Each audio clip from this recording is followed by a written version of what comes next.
अस्सलाम वालेकुम नाज़रीन, आप देख रहे हैं नसीम ज़रहत पाकिस्तान। कल हतमी तौर पे पीटीआई की तरफ से ये ऐलान हो गया कि 24 नवंबर को, जो कि इमरान खान साहब के अल्फाज में उनकी बहन ने ये बताया कि ये डू और डाई शो है कि हर सूरत पे सब निकले, नौजवान भी निकले, राइटर्स भी निकले, सब लोग निकले। और इमरान खान की बहन अलीमा खान ने आके ये पैगाम दिया बाहर, और उसके बाद यकीनी तौर पे जो इनके मौजूदा चेयरमैन है बैरिस्टर गौहर खान, उन्होंने भी इस बात को दोहराया। और ये भी उन्होंने कहा कि हम, जब ये परसों की खबर थी, उन्होंने अलीमा खान ने बताया, तो फिर उसी दिन इन्होंने कहा बैरिस्टर गौहर ने कि जी हम बात भी करेंगे इमरान खान साहब से, बानी चेयरमैन से, और उन्होंने ये कहा कि जी वो जो फरमाते हैं वो उनकी इंस्ट्रक्शन होती है, हम उसको फॉलो करते हैं, इसमें कोई डिस्कशन का मामला नहीं। और ये उन्होंने जिक्र किया कि जब मिलेगी इजाज़त तो हम उनको मिलेंगे इमरान खान साहब से और उनसे ये डिस्कस भी करेंगे। अच्छा, गंडापुर साहब ने कहा कि हम निकलेंगे, बड़ी हमारी सख्त हिकमत अमली होगी, अभी हम बता नहीं सकते हिकमत अमली। जो मरवत साहब हैं पार्टी के एक और, यानी कि काफ़ी उनके हवाले से बातचीत होती रहती है कि कंट्रोवर्शियल भी हैं पार्टी के, कुछ लोग उनको बहुत पसंद करते हैं, कुछ के साथ उनका झगड़ा रहता है, तो उन्होंने ये कहा कि जी पार्टी में ज़रूर धड़ाबंदी भी है। अच्छा, फिर जब कल का दिन चढ़ा तो फिर मुलाकात किसकी हुई इमरान खान साहब से? शुएब शाहीन साहब जो उनके सीनियर पार्टी के लीडर हैं और बहुत से केसेस में बहुत मुतहर्रिक हैं, तो उनकी मीटिंग हुई इमरान खान साहब से। तो अब हम, हमारे साथ इस वक्त शुएब शाहीन साहब हैं, उनसे हम पूछेंगे कि बातचीत क्या हुई। और बहुत से सवाल हैं जो उठाए जा रहे हैं कि पार्टी की लीडरशिप किसके पास है, और 10 दिन की क्या ज़रूरत थी, इतने कम दिनों में ये ऐलान किया, और कि भाई इतने कम दिन दिए गए for something that the party से कि डू और डाई है। शुएब शाहीन साहब, बहुत शुक्रिया आपने हमें ज्वाइन किया। तो ये फरमाइएगा कि आपकी कल अपने बानी चेयरमैन से मुलाकात हुई? जी बिल्कुल, हमारी मुलाकात हुई है, और उसमें उन्होंने, आपने खुद जैसे इंट्रो में बताया, उन्होंने कहा है कि मेरा पैगाम कौम के नाम दे दे, सियाही का मामला है। और उन्होंने खुद ये शेर पढ़ा कि मेरा ये शेर पढ़ के भी सुनाए, आए तायर ला होती से आती हो परवाज में कोताही। देखिए, एक बात तय है कि इस वक्त इस कठपुतली हुकूमत ने, जिनको पार्लियामेंटेरियंस बनाया गया है, वो अवाम के मैंडेट के ऊपर डाका डाल के वजूद में आने वाली पार्लियामेंट है, जिनको कब्जा कराया गया है ब्यूरोक्रेसी का सहारा लेकर, और जरा की आमाजगाह बना हुआ है जो इलेक्शन कमीशन को साथ मिलाकर और कानून की सहूलतकारी लेकर। तो इन लोगों के हाथों से जिस तरह आईन और कानून की पाबंदी हो रही है, जिस तरह 26वीं तरमीम की है, तो हमारे पास एहतजाज के अलावा कोई ऑप्शन नहीं है। अच्छा, ये बताइएगा शुएब शाहीन साहब के जो तैयारी का टाइम दिया गया है, वो आप लोगों की जो पहले तैयारी होती थी, जब भी इमरान खान साहब खुद भी होते थे बाहर, तो वक्त लगता दिया जाता था ज्यादा, ये 9 दिनों का क्या मंतक है? यानी कि 9 की बजाय 2 हफ्ते हो सकते थे, 3 हफ्ते हो सकते थे, इस पर सब सवाल उठा रहे हैं। देखिए, मरहला कौम तो पहले से तैयार है। जो इन्होंने 2.5 साल में जुल्म, तशद्दुद, बर्बरियत जो कुछ किया है, जिस तरह गैर आईनी गैर कानूनी काम किए हैं, उसका रिजल्ट 8 फरवरी को कौम ने दिया है। जिस तरह हमारे लोग अंडर ग्राउंड थे या अरेस्टेड थे, या जिनको इलेक्शन नहीं लड़ने दिया गया, उसके बावजूद कौम निकली कि उन्होंने बल्ले का निशान भी छीना गया था और उन्होंने निशान भी ढूंढा और जाकर के वोट डाला। किसी भी तहजीब याफ्ता मुआशरे और का पुरअमन तरीकाकार यही होता है कि वोट के जरिए तब्दीली आती है। वोट के जरिए आने वाली तब्दीली को जिस तरीके से क्रश किया गया, जमहूरियत, सॉरी माजरत के साथ, आप बिल्कुल, वो आपकी बिल्कुल क्लियर पोजीशन है, वो सबको नजर आ रहा है सब कुछ। मैं तो इसका पूछ रही हूँ कि जो तैयारी का टाइम है, जो अब आप वो कह रहे हैं ना इलेक्शन का, वो तो इलेक्शन आपको मालूम है कितने दिन ये मामला चलता रहा, कहाँ कितना आप लोगों ने अपने जैसे भी सोशल मीडिया के थ्रू किया, सब कुछ किया, but you had time there. अब 9 दिन में आप कह रहे हैं डू और डाई के लिए 10 दिन के लिए तैयारी हो जाए, तो ये आपको लगता है इसमें ये रियलिस्टिक आपकी एक्सपेक्टेशन है? जी बिल्कुल रियलिस्टिक है। उसकी वजह यह है कि देखें, आजकल मीडिया का जमाना है, आपने एक पैगाम देना है और पैगाम पब्लिक तक, आवाम तक, लोगों तक, तलबा तक, किसानों तक, मजदूरों तक, सिविल सोसाइटी तक पहुंच जाना है, और वो पहुंच चुका है। वो कला तक अल्हम्दुलिल्लाह पब्लिक एट लार्ज निकलेगी, क्योंकि इस वक्त लोग तनाव का शिकार हैं, अफरा तफरी का आलम है, लोगों के पास होप खत्म कर दी है इन्होंने। जो होप अदलिया से हुआ करती थी आज वो भी खत्म कर दी है इन्होंने। जो जिसको कहते हैं ना कैथारसिस दूर करने के तमाम एवेन्यूज बंद कर दिए हैं। अब पब्लिक को हक हासिल है कि वो अपने हुकूक के तहफ़्फ़ुज़ के लिए एहतजाज के लिए निकले, और वो जो गैर आईनी काम हुए हैं उनको भी खत्म कराएं, और उसके साथ साथ जो गिरफ्तार हमारे लोग हैं उनको भी वापस लाएं। अच्छा, ये मुझे बताइएगा कि जी शुएब शाहीन साहब के अभी पिछले चंद माह में जब आप लोगों ने कॉल दी है तो अलावा KPK के जहां की आपकी अपनी हुकूमत है, बहुत सी वजूहात हैं यकीनी तौर पे, जिसमें कि हुकूमत की अपनी मशीनरी का बहुत सेंट्रल रोल है कि वो उनको रोक देते हैं लोगों को। तो जो भी वजूहात हैं और जो भी कंपल्शंस हैं और जो भी मोटिवेशन है कि लोगों को कॉल दी जाए, मुझे बताएं कि वो मुहर्रिकात उधर के उधर कायम है जो नॉन KPK जो और प्रोविंसेस हैं उधर। तो आप ये जो फिर से मैं यही रिपीट करूंगी कि उन सब को देखते हुए मुहर्रिकात को जो कि वही कायम और दायम है, यानी कि उसके देखते हुए आपको लगता है कि लोग इस दफा क्या चीज है जिस वजह से ज्यादा निकल आएंगे 10 दिनों में की तैयारी? पहली बात तो यह है कि जो पहले हम टाइम देते रहे कम टाइम पे कॉल देते रहे। अच्छा। और दूसरी बात, लोग निकले हैं। आप देखें संजानी का जलसा था, तमाम रास्ते बंद थे, लोग निकले।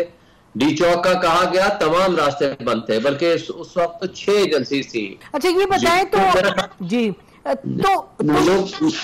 लोग निकलेंगे, लोग पहुंचेंगे, और ये 10 दिन का टाइम बहुत 9 दिन का या 10 दिन का टाइम बहुत टाइम होता है। अच्छा, मेरा ख्याल है कि हाँ, लोग निकलेंगे, पूरे पाकिस्तान से आएंगे, और स्पेशली इस एरिया से आएंगे जिस रीजन में हम बैठे हुए हैं। मसलन KP से आएंगे, इस्लामाबाद से आएंगे, ये नॉर्थ पंजाब से आएंगे, और स्पेशली सेंट्रल पंजाब से भी आएंगे। और मुझे उम्मीद है कि इंशाल्लाह अवाम का समंदर निकलेगा। लोगों को अपने हुकूक का तहफ़्फ़ुज़ करना है तो लोगों को निकलना पड़ेगा। अच्छा, तो ये कुछ लोगों का ये कहना था कि जी लोग जो हैं वो इस वजह से नहीं निकलेंगे क्योंकि लोग थक गए हैं। उन्होंने कुछ ने कहा जी स्मॉग का मामला है, नहीं निकलेंगे। कुछ ने कहा जी ये जो यानी कि हुकूमत की मशीनरी रोकती है, इस वजह से नहीं लोग निकलेंगे, थक हार गए। आप इससे इत्तेफाक नहीं करते? नहीं, बिल्कुल इत्तेफाक नहीं करता। देखें, थक हार वाली बात थी तो संजानी के जलसे के बाद थक हार जाना चाहिए था। पहला जलसा हमने वो किया और सारे रास्ते भी बंद थे, लेकिन पुरअमन तरीन जलसे में भी लोगों को उठाया गया। उसके बाद आपने देखा लाहौर का जलसा भी हुआ, उसके बाद आपने देखा पिंडी का हमारा प्रोटेस्ट था, वो भी कामयाब रहा। फिर डी चौक में लोग पहुंचे। लोग आज भी आना चाहते हैं, और ये तो कॉल्स चले हमारी तरफ से थी, या खान साहब ने कहा कि जी 1 दिन की या 2 दिन की कॉल दें। अब तो खान साहब का ये हुक्म है, अब खान साहब की ये इन्विटेशन है, उनकी दावत है।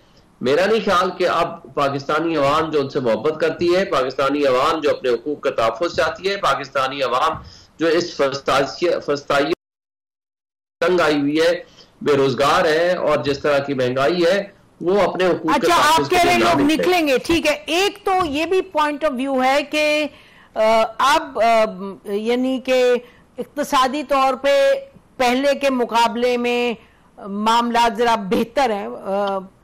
सही सिमत तो अभी तक नहीं कहा जा सकता कि आसानी पैदा हो गई, लेकिन कहा जा रहा है जी इन्फ्लेशन भी कम आई है, हो गई है, कुछ IMF का भी पैकेज हो गया, उससे प्रेशर कम है आम लोगों की जिंदगी में, पेट्रोल वेट्रोल की कीमत कम है, बिजली की कम होने जा रही है।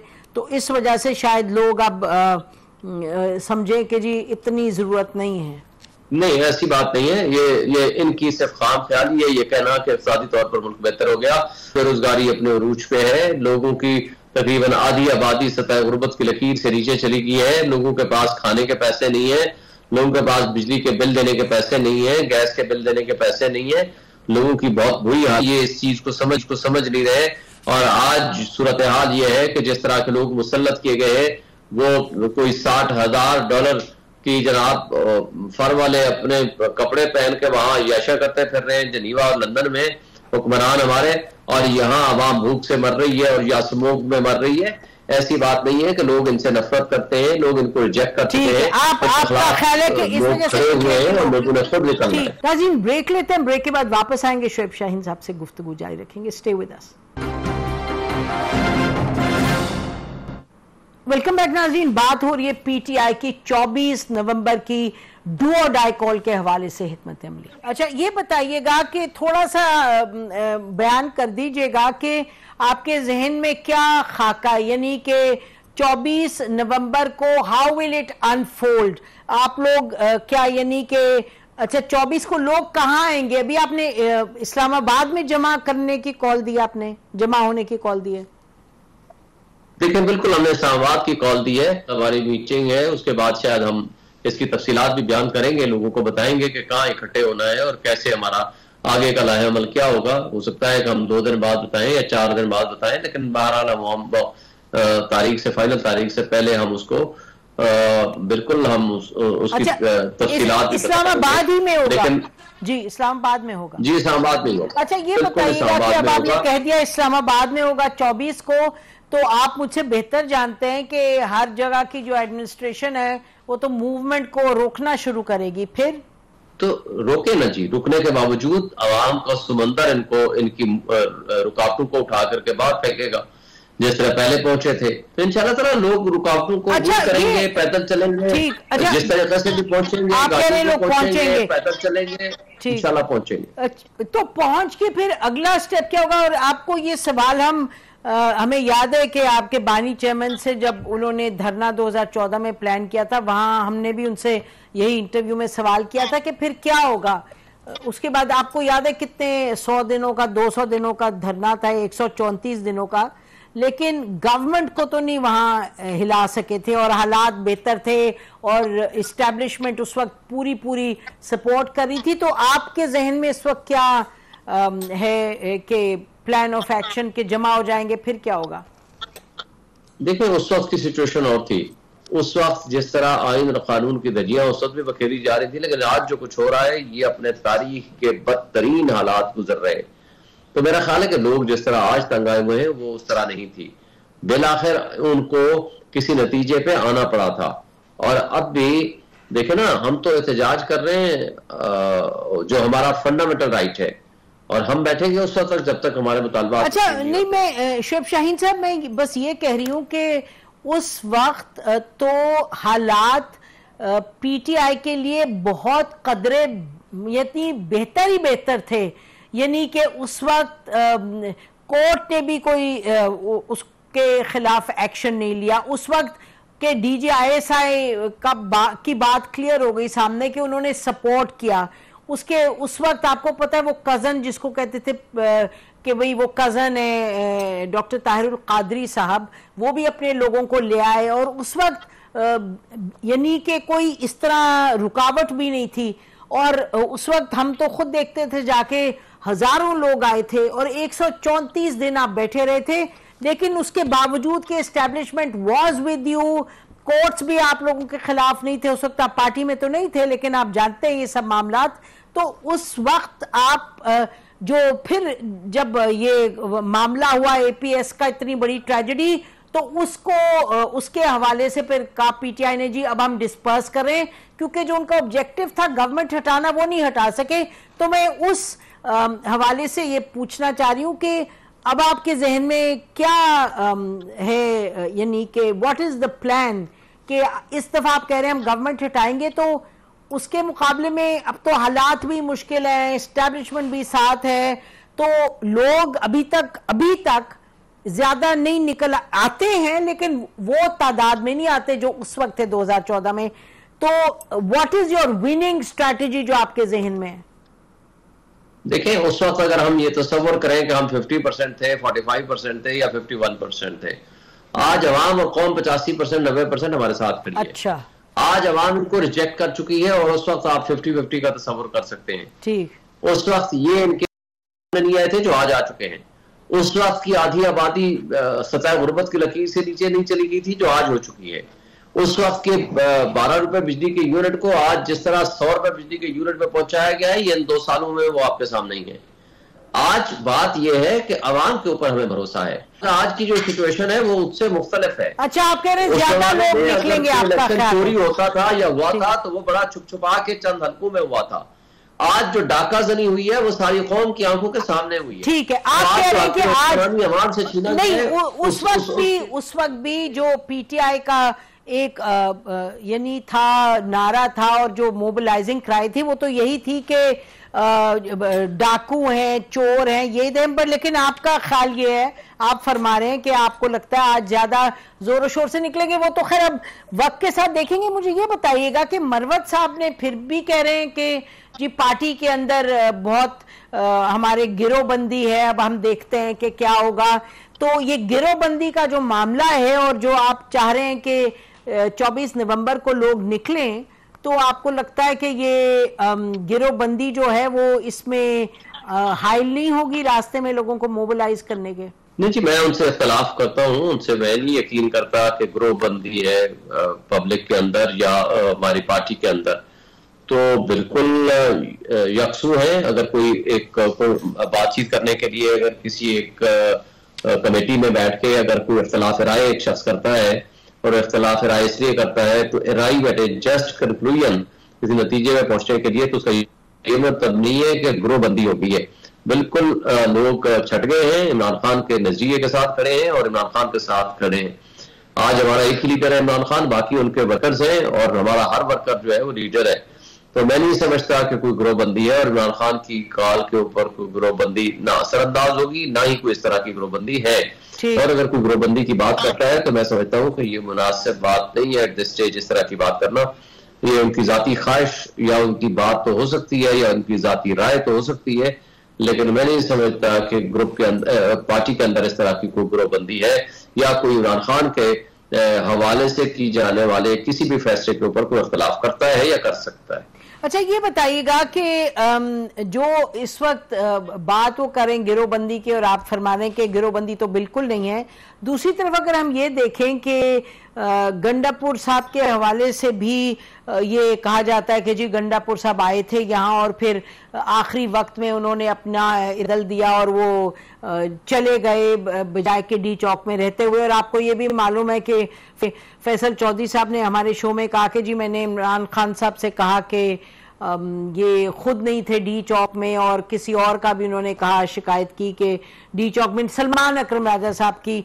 तो उन्होंने कहा कि ये जो मामलात हैं ये फिर जो गंडापुर साहब ने बाद में फरमाया अपनी असेंबली में, शोएब शाहीन साहब, उन्होंने बड़ी दिलचस्प एक बयान की, कोई माजरत के साथ। तो हमें तो कहानी लगी कि उन्होंने कहा मैं कि उधर छुपा, फिर मैं इधर गया, फिर मैं इतनी सड़क पे चला, फिर मैं उस पहाड़ पे चला, फिर मैदान में चला। तो गंडापुर साहब जो हैं वो, और उनके हवाले से ये कहा जाता है ना कि वो इस्टेब्लिशमेंट से उनकी बातचीत रही है।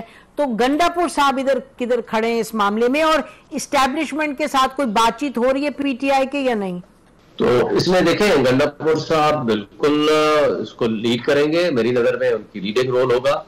और जो कुछ अब खान साहब ने कह दिया है कि जो पार्टी का वर्कर, लीडर या जो कोई शख्स MNA या कोई टिकट होल्डर जो नहीं आएगा वो पार्टी में फिर नहीं है। जिस तरह 9 मई के बाद बहुत सारे लोगों को क्लीन अप हो गए थे, तो इस वक्त भी यही सिचुएशन है। जो खान साहब का हुक्म नहीं मानेगा तो naturally he will not be in the party. एक बात तो तय है। और दूसरी बात यह है कि इसमें 2 ही ऑप्शन है ना। एक ये है गिरफ्तार हो जाए, अरेस्ट हो जाए, या सीधा ये है कि एहतजाज में बैठे। तो जो भी सिचुएशन होगी तो इंशाल्लाह हम सब फेस करेंगे उसको, कोई ऐसी बात नहीं है। अच्छा, ये बताइएगा जी, या जेल में चले जाना, ठीक है, आप कह रहे हैं जो वो भी एक वन ऑफ द ऑप्शन ज़ाहिर है। वो ये लोग जो भी करेंगे वो तो उसके लिए तो हम सब राजी हैं, तैयार हैं उसके लिए। तो नाज़रीन, आप सुन रहे हैं पीटीआई की इस पे सोच के 24 नवंबर के हवाले से। ब्रेक लेते हैं, गुफ्तगू को जारी रखेंगे। Stay with us. Welcome back नाज़रीन। हमारे साथ शोएब शाहीन साहब तशरीफ रखते हैं। वो इमरान खान साहब को मिल के आए जेल में कल, और उनकी क्या सोच है वो हमसे शेयर कर रहे हैं। बताइएगा कि आपकी इमरान खान साहब से बात हुई अपने लीडर से, तो उन्होंने ये तो उनका एक फैसला था, उन्होंने कुछ इस पे सोच विचार करके फैसला किया होगा, लेकिन ये हमें मालूम है और मुझे आपकी लीडरशिप से ही मालूम हुआ कि इमरान खान साहब ने पहले भी ये शिकायत की, उन्होंने कहा कि लोगों को निकलना चाहिए, मैं चाहता हूं निकले, आई नीड फुट सोल्जर्स। तो अभी जो आपकी उनसे बात हुई कल, तो वहां भी उन्होंने क्या उनके क्या जहन में थी हिकमत अमली, या उनका एक ब्लाइंड फेथ है कि लोग निकल आएंगे? उनका अभी भी ख्याल है कि ये इस मंतक से हटके उनका ख्याल है कि लोग उस स्टेट में हैं कि निकल आएंगे बाहर और चीजों पर फोकस नहीं करेंगे? थोड़ा सा बयान कीजिएगा ताकि समझ आए कि थिंकिंग क्या है। देखिए, ये जो उन्होंने खुद भी इसको बयान किया कि बहुत सारे ये मीडिया पर्सन्स, बहुत सारे लोग, बहुत सारे तजिया निगाह, तजिया कार या आम लोग ये कहा करते थे कि इनके पास, पीटीआई के पास बल्ले का निशान नहीं है, इनको इलेक्शन नहीं लड़ने दिया गया, इनके लोगों को या उठाया गया, अंडरग्राउंड है, ये जेलों में पड़े हुए हैं, तो ये इलेक्शन जीतेंगे कैसे? और आपको याद है कि सारे मीडिया हाउसेज में ये मेरे से सवाल होता था, लेकिन लोग निकले, लोगों ने वोट दिए, लोगों ने एक वो तब्दीली और इनकलाब लेकर आए जो शायद बहुत कम जगहों पे ऐसा हुआ करता है। खान साहब ने उस वक्त भी कहा था, इसी तरह खान साहब ने कहा है कि देखें, जो उस वक्त नहीं मानते थे ना कि आप पीटीआई के लोग तो 30 से 40 सीटें ले जाएं, बहुत बड़ी बात होगी। ये अलग बात है कि हमारी शबखून मारा गया हमारे मैंडेट के ऊपर, लेकिन पब्लिक एट लार्ज हमारे साथ थी। रात के 4 बजे तक का रिजल्ट आप उठा लें, देख लें कि कौन लोग जीत रहे थे। मैं खुद आपके सामने बैठा हूँ, इस्लामाबाद की 3 सीटें, पिंडी की सीटें, सब ये जिस तरह हुआ।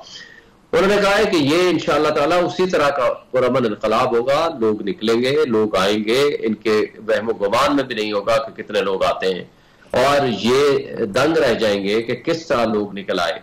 और इसी तरह जिस तरह माजी करीब में डी चौक तक अगर लोग पहुंचे और उन्होंने धरना भी दिया या उन्होंने एहतजाज भी किया या उन्होंने प्रोटेस्ट भी किया या जलसे भी किए, तो ये वो उससे डबल ट्रिपल 10 गुना ज्यादा होगा इंशाल्लाह। तो खान साहब की जो कन्विक्शन है, और अल्हम्दुलिल्लाह जब उन्होंने कोई कॉल दी है या इस तरह कन्विक्शन के साथ बात की है, तो लोग उनके ऊपर बिलीव करते हैं, लोग उठते हैं, लोग निकलते हैं। तो मेरा ख्याल है कि कौम, अवाम, पब्लिक, वर्कर्स पीटीआई का, अब उनको इस बात का कोई डर खौफ नहीं रहा कि वो जेलों में जाएंगे, कोई इस बात का डर खौफ नहीं रहा कि रास्तों में रुकावटें होंगी, कोई इसमें कोई रुकावटें, आरसी जो चीजें हैं उनके लिए कोई रास्तों को डाइवर्ट कर दे या मुतय्यन कर दे कि नहीं जी अब ये होगा। अच्छा, तो ये फेथ है कि जी निकले, जी आप कह रहे निकलेंगे। अच्छा, आखिरी सवाल मैं ये आपसे करना चाहती हूँ कि अब 2 दिनों से यही बात चल रही है कि जी इमरान खान साहब ने जो लीडरशिप है वो अलीमा खान को दे दी है। अच्छा, और वजह ये कहते हैं कि जी उनको ये बताया गया है कि एक इमोशनल फैक्टर होना चाहिए, कायद आजम साहब के साथ, कायद आजम मोहम्मद अली जिन्ना साहब के साथ उनकी बहन चली, फिर जब नवाज शरीफ गए तो उनकी बेगम सामने आ गई, और ये कहा गया कि वजह ये बयान की जा रही है और ये शवाहिद में से ये एक बात दी जा रही है कि जी क्योंकि अलीमा खान ने आके अनाउंस किया इमरान खान साहब की 24 का जो है प्रोटेस्ट, इसका मतलब ही has handed the leadership to his sister. आप बताइए। नहीं, ऐसी बात नहीं है। इमरान खान साहब बिल्कुल विरासती पार्टियां नहीं चाहते, और जिस तरह के हमारे पाकिस्तान में विरासती पार्टियां हैं वो बिल्कुल इसके ऊपर बिलीव नहीं करते। लेकिन मसला यह है कि कल भी हमें नहीं मिलने दिया गया था, हमारी सारी लीडरशिप को परसों भी नहीं मिलने दिया गया था, और कल जिस तरह हम सिर्फ वकला मिले, तो इस तरीके से चूंकि गौहर साहब को उस दिन मिलने नहीं दिया गया था, जिसकी वजह से अलीमा खान ने आकर के वो अनाउंसमेंट की है। अदरवाइज ऐसी कोई बात नहीं है। लीडरशिप जो पॉलिटिकल पार्टी है वो बिल्कुल ही डेमोक्रेटिक तरीके से चलती है। पॉलिटिकल पार्टी डिसीजन करते हैं, और या हमारी कोर कमेटी डिसीजन करती है, या खान साहब डिसीजन करते हैं। तो जहां तक इस बात का ताल्लुक है कि अलीमा खान साहबा को पार्टी की लीडरशिप दे दी गई है, अभी तक ना मेरे नॉलेज में है, ना ऐसी कोई बात है, ना ही खान साहब ने खुद कभी कही है। तो कल चूंकि हमारी सारी इसी मौजू पे बात हुई है, मेरा ख्याल है कि उन्होंने एक लफ्ज भी इस हवाले से बात नहीं की, तो मैं इसकी मैं तस्दीक नहीं कर सकता, और ना ही किसी और ने इस तरह की तस्दीक की है। वो तो हमेशा इमरान खान का पैगाम पहुंचाती हैं जब बाहर आकर प्रेस से टॉक करती हैं, और वो खुल के अपना नुक्ता नजर बयान करती हैं, या जो खान साहब से होने वाली गुफ्तगू है उसको पब्लिश करती हैं। तो मेरा ख्याल है कि that is the same criteria या वही तरीकाकार अडॉप्ट किया है उन्होंने। लेकिन इससे ये अख्ज़ किया जाना या कि लीडरशिप ही अलीमा खान के हवाले हो गई है, मैं उस पर बिलीव नहीं करता। किसी कमेटी में है अलीमा खान, पार्टी की कोर कमेटी या पॉलिटिकल कमेटी या किसी में? नहीं, दोनों नहीं है जी। अलीमा खान भी नहीं है, उनकी कोई और बहन भी नहीं है और बुशरा बीबी भी नहीं है। ठीक है जी, बहुत शुक्रिया शुएब शाहीन साहब। नाज़रीन, इसी पर आज का प्रोग्राम खत्म करते हैं, लेकिन ये बात बड़ी क्लियरली आपके सामने आ गई कि क्या सोच है इस 24 नवंबर की जो कहा है प्रोटेस्ट कॉल दी है खुद इमरान खान साहब ने जेल से, और ये भी जो सवाल उठ रहा था कि उनकी बहन जो है उनका क्या रोल है वो भी बयान कर दिया शुएब शाहीन साहब ने। और शुएब शाहीन साहब से बात करना इसलिए ज़रूरी था क्योंकि इनकी तफसील में बात हुई है इमरान खान साहब से। तो अब सोच क्या है पार्टी के जो 24 के हवाले से? सोच ये है कि लोग निकलेंगे, सोच ये है कि फरवरी जो 8 है उस हवाले से बार बार ये बयान करते हैं कि जी लोगों का जो तज्जिया था वो गलत था और लोग इतने मोबिलाइज थे और इतना उनको जुनून था और इतनी उनको शौक था कि वो बाहर निकलें और रिजिस्ट करें और इमरान खान साहब की जो कॉल है उसको सपोर्ट करें। तो उनका ख्याल है कि ये एक्शन रीप्ले होगा 8 फरवरी वाला और उसी तरीके से लोग निकलेंगे इमरान खान साहब की सपोर्ट में और उनकी जो डिमांड्स हैं वो यानी कि मैंडेट वापस किया जाए, ये सब चीज़ें जो 45-47 के हवाले से मामलात हैं वो सेटल किए जाएं, इनके जो कैदी हैं उनको छोड़ा जाए, कोर्ट्स जो हैं वो इनकी जो केसेस हैं उनको आगे लेके बढ़े और कोर्ट रिस्पॉन्ड करे और जो 26वीं तरमीम है उसको ख़त्म किया जाए। तो ये डिमांड्स हैं। राना सनाउल्लाह साहब तो कह चुके हैं जो पॉलिटिकल एडवाइज़र हैं टू द गवर्नमेंट के जी हम ये चाहते हैं कि कोई लाश आ जाए सामने, लाशें गिरें तो हम वो नहीं होने देंगे और अगर लाशें गिरी तो फिर इनकी जिम्मेदारी होगी। तो ये मामलात हैं सब आपके सामने। हमारी तरफ से जितना ही, खुदा हाफिज़, पाकिस्तान जिंदाबाद।